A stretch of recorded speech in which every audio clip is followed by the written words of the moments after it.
भी सस्ता जान अलख अनामी धाम ते उतरे जनहित है बंदव जय गुरुदेव पदा जो भगवारी है।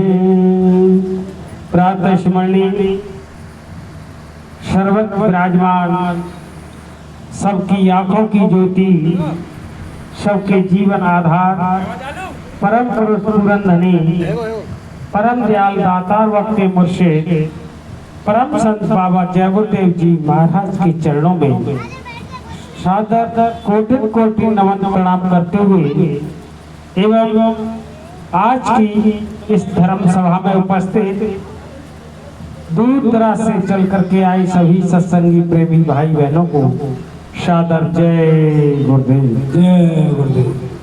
प्रेमियों, जहाँ तक लाउड स्पीकर की आवाज आ रही है सुनने वाले इस मोहल्ले के सभी बड़े बूढ़े बुजुर्ग नौजवान साथियों से विनती और प्रार्थना है, मथुरा के विश्व विख्यात परम संत बाबा जय गुरुदेव जी महाराज का संदेश और पैगाम सुनने के लिए आप अपने अपने घरों से निकल करके सत्संग स्थल की तरफ आ जाए। ऐसा संदेश मालिक की विशेष दया कृपा की बारिश होती है, तब संत फकीर महात्मा औलिया के सत्संग कहने और सुनने को मिला करते हैं। बिना महात्मा के मालिक का संदेश कहने या सुनने के लिए नहीं मिला करता है। तो मैं पुनः गुजारिश करता हूँ, दुनिया के कामों को थोड़ा सा विराम देते हुए आप सत्संग स्थल की तरफ चल पड़े। दुनिया के काम कभी कम नहीं होंगे, एक दिन ऐसा होगा इस दुनिया में हम नहीं होंगे। आ जाओ प्रेमियों, मथुरा के विश्व विख्यात परम संत बाबा जय गुरुदेव जी महाराज का संदेश और पैगाम सुनने के लिए। फिर आप कहोगे कि कोई बताने वाला नहीं आया, आगे बहुत बड़ी तकलीफ, बहुत बड़ी बीमारी, परेशानियां आगे आने वाली है। इन बीमारी, तकलीफ, परेशानियों से कैसे आपका बचाव होगा, कैसे घर के अंदर सुख और शांति आएगी, कैसे बरकत मिलेगी, आकर के बाबा जय गुरुदेव जी महाराज के संदेश को आकर के सुने। संत महात्मा औलिया सब पर दया कृपा की बारिश कर रहे हैं। कल युग के ऐसे समय में जब चारों तरफ आग लगी हुई है, घर में, परिवार, समाज और देश और राष्ट्र के अंदर कहीं पर सुख और शांति नजर नहीं आ रही। भाई भाई में झगड़ा, सास बहू में झगड़ा, पति पत्नी में झगड़ा, अड़ोस में पड़ोस में झगड़ा और चारों तरफ झगड़े ही झगड़े, तमाम तरह के झंझट खड़े हुए हैं। ऐसे में धीरे धीरे करके आपको जो मनुष्य शरीर मिला वो धीरे धीरे करके इसकी सांसों की पूंजी खत्म होती जा रही है। महात्मा को बड़ी चिंता है, कैसे भी आप अपने घर को चलो, चाहे भगवान राम आए, कृष्ण आए, दादू मीरा पलटू, तमाम तरह के संत फकीर महात्मा औलिया इस जमीन पर आए, सबका एक ही लक्ष्य और एक ही उद्देश्य था कि जीवात्मा जो चारों तरफ भटक रही है, 84 लाख योनियों की तरफ बड़े वेग के साथ चली जा रही है, तो इनको कैसे छुटकारा होगा, कैसे ये अपने घर को जाएंगे, ये आपको सत्संग के माध्यम से बाबा जय गुरुदेव महाराज का संदेश आप सभी के लिए, आपके हित के लिए, समाज के लिए और आपके परिवार के लिए, धर्म के लिए ऐसा संदेश और पैगाम आपको सुनने को मिलेगा। सभी से गुजारिश है कि आप दुनिया के कामों को थोड़ा सा विराम देते हुए सत्संग स्थल की तरफ चल पड़े। चलो चलो धर्म प्रेमियों, आ जाओ। संत और महात्मा आपको बचाना चाहते हैं। आओ रे लोगों संत शरण में, काम यही एक आएगा। आओ रे लोगों संत शरण में, काम यही एक आएगा। आओ रे लोगों संत शरण में, काम यही एक आएगा। आओ रे लोगों संत शरण में, काम यही एक आएगा। ये नरतन अनमोल मिला है, बार बार नहीं पाएगा। ये रतन अनमोल मिला है, बार बार नहीं पाएगा। वैसे तो हम सब अपने अपने माँ बाप के बच्चे हैं, लेकिन संत फकीर महात्मा की दृष्टि में हम सब उनके ही बच्चे हैं। किसी का बच्चा अबोध है, 3 साल का, 2 साल का, 2.5 साल का, यदि वो आग की तरफ जा रहा है या किसी गड्ढे की तरफ जा रहा है, कोई भी जिम्मेदार व्यक्ति बैठा होगा तो उस बच्चे को बचाने की पूरी कोशिश करेगा। यदि वो विकलांग है, असहाय है, तो वो आवाज लगाएगा, अरे भाई चलो चलो, ये किसका बच्चा जा रहा है, आवाज लगाएगा। ठीक ऐसे ही बाबा जय गुरुदेव महाराज आप सबको बचाना चाहते हैं। बाबा जी ने कहा कि वैसे तो तुम सब बच्चे अपने माँ बाप के हो, लेकिन आध्यात्मिक दृष्टि में तुम सब मेरे ही बच्चे हो। ये जीव 84 लाख योनियों की तरफ बड़े वेग के साथ चला जा रहा है। अब उनको बचाने के लिए बाबा जय गुरुदेव महाराज ने कहा कि जितने भी ऋषि मुनि आए, सबने यही संदेश दिया कि यदि आप इस मनुष्य शरीर पाकर के अपने देश को, अपने घर को जाना चाहते हो, तो संत फकीर महात्मा औलियाओं का सत्संग करो। और लोगों संत शरण में, काम यही एक आएगा। ये रतन अनमोल मिला है और बार बार नहीं पाएगा। ये मनुष्य शरीर अब कह रहे हैं कि ये अमोलक शरीर है, इसको नर नारायणी देव कहा, और ये बड़े भाग्य से हम और आपको मिला है। अब बड़े भाग उन्होंने हवा में नहीं कह दिया। गोस्वामी जी महाराज ने रामचरितमानस के अंदर कहा है कि बड़े भाग्य मानुष तन पावा, सुर दुर्लभ सत ग्रंथन गावा। देवी और देवता भी इस मनुष्य शरीर के लिए तरसते हैं। बड़े भाग्य से ये मानव का चोला हम और आपको मिला, ये हवा में नहीं मिल गया। बड़े पुण्यों के प्रताप से ये मनुष्य शरीर मिला। अब उन्होंने कहा कि बड़े भाग आप समझते हो कि हमको वैसे ही मिल गया, तो महात्माओं ने कहा कि 4 युग होते हैं, सतयुग, त्रेता, द्वापर और कलयुग। सतयुग की उम्र 17,28,000 बरस, त्रेता 12,96,000 बरस, द्वापर की 8,64,000 और कलयुग की 4,32,000। चारों युगों को जोड़ दो तब एक चौकड़ी बनती है, और ऐसी 72 चौकड़ी बनती है तब एक मनवंतर बनता है, और 14 मनवंतर बनते हैं तब जाकर के एक कल्प बनता है। तो जीवात्मा को एक एक कल्प के अंदर नरक में रहना पड़ता है।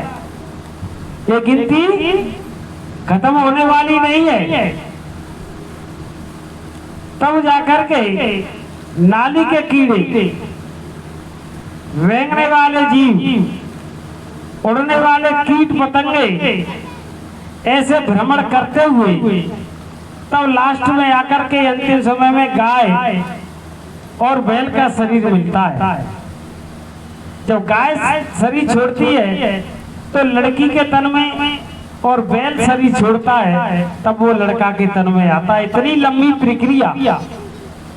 अब की बार मनुष्य शरीर हम और आपको मिल गया, और इसमें बैठ करके अपने भगवान का भजन सच्चा नहीं किया तो फिर ये लंबी प्रक्रिया चली गई। वैसे आदमी की उम्र 100 साल, किसी की 1000 साल, किसी को 500 साल। और अमेरिका में एक वृक्ष है, उस पेड़ की जड़ को काट करके जीटी रोड बना गया, पेड़ अब भी जीवित है। हाई स्कूल की सप्लीमेंट्री किताब में आता है कितनी औसत आयु हो गई उसकी। यदि एक खाने की उम्र 10 वर्ष मान लो, औसत मान लिया कि 10 साल, तो 84 लाख योनि भुगतने में 8 करोड़ 40 लाख बरस लग जाएंगे, तब मनुष्य शरीर का नंबर आएगा। ऐसे मिलने वाला नहीं है कि हवा में मिल गया, और इसको धीरे धीरे करके गफलत में बिगाड़ दे रहे। तो तब महात्मा बड़े प्यार से समझाती है, बच्चा तुमको समझ कहां से आएगी। आज स्थिति क्या हो गई कि चारों तरफ त्रायमाम मची हुई है। पैसा तो बढ़ गया लेकिन सुख शांति नजर नहीं आ रही।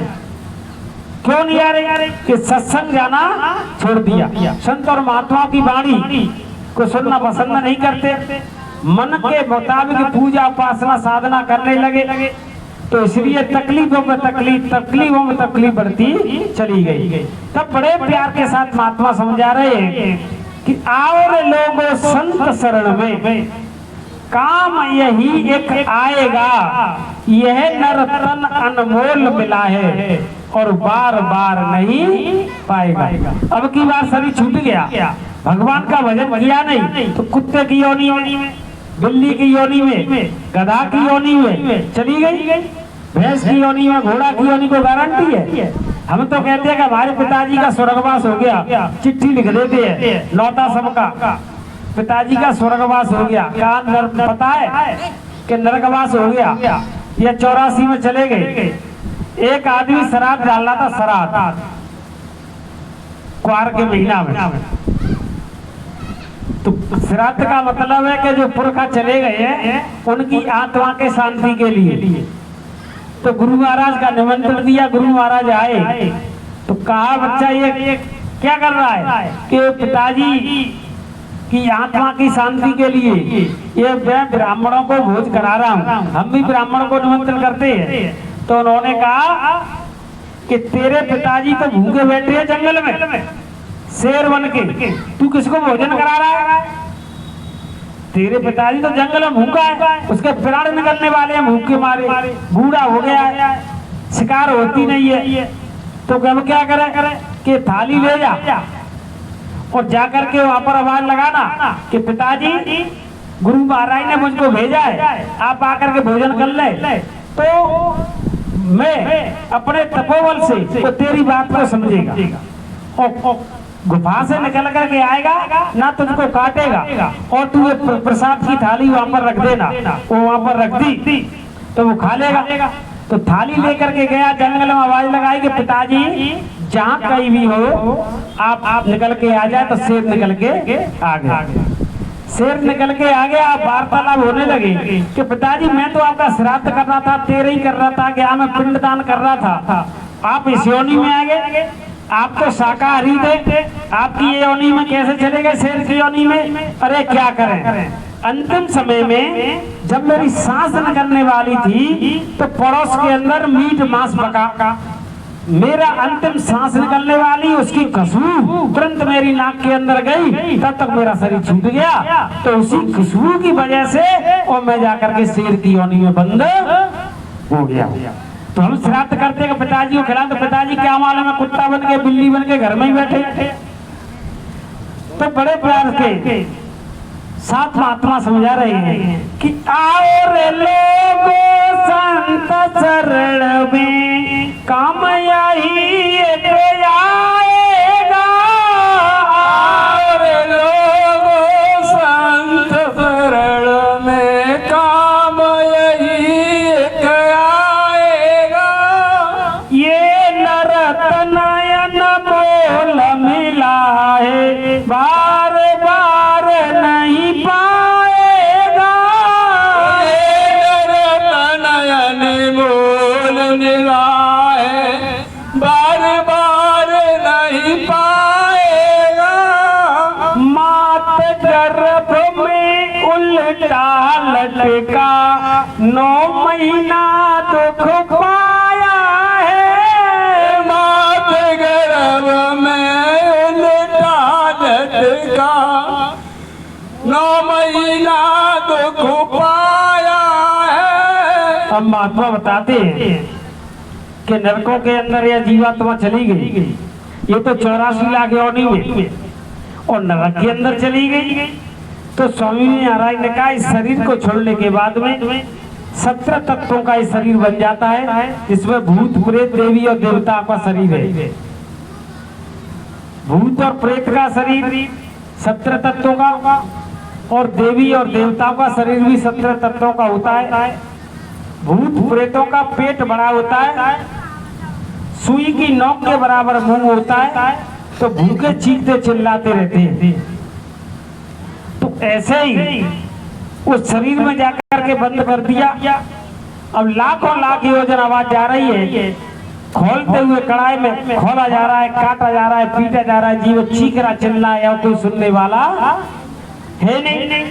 तो संत और महात्माओं ने अपने ज्ञान चक्षु से हमारी तकलीफ को देखा और हमारी करुण पुकार को दिव्य कान से सुना। तो उन्होंने अब की बार कहा दया करके कि अब की बार मैं दया करके तुमको मनुष्य शरीर में भेज रहा हूं। क्या कहा फकीरों ने महात्माओं ने कि अब की बार मैं दया करके तुमको मनुष्य शरीर में भेज रहा हूं, और ये मैं वायदा करता हूं कि मैं भी खुद मनुष्य शरीर के अंदर मौजूद रहूंगा। समय समय पर सेवा सत्संग सुमिरन ध्यान भजन करा करके तेरी जीवात्मा को इसी जन्म में पार कर दूंगा। यही आशा और विश्वास लेकर के हम सब माँ के गर्भ में आए। मालिक की दया हो गई कि एकदम से मनुष्य शरीर में आ गए। तब कहा कि मात गर्भ में उल्टा लटका 9 महीना दुख पाया है। मात गर्भ में उल्टा लटका 9 महीना दुख पाया है। सुमिरूंगा मैं नाम तुम्हारा कह कर बाहर आया है। सुमिरूंगा मैं नाम तुम्हारा कह कर के बाहर आया है। आते ही तू भूल गया है क्या वायदा कर आया है। आकर के तू भूल गया है क्या वायदा कर आया है। प्रभु की अदालत में ओ बंदे अब क्या मुंह दिखलाएगा। प्रभु की अदालत में ओ बंदे अब क्या मुंह दिखलाएगा। अब कह रहे मात गर्भ में उल्टा लटका 9 महीना दुख पाया है। अब गर्भ के अंदर ये जीवात्मा आ गई, उल्टा जीव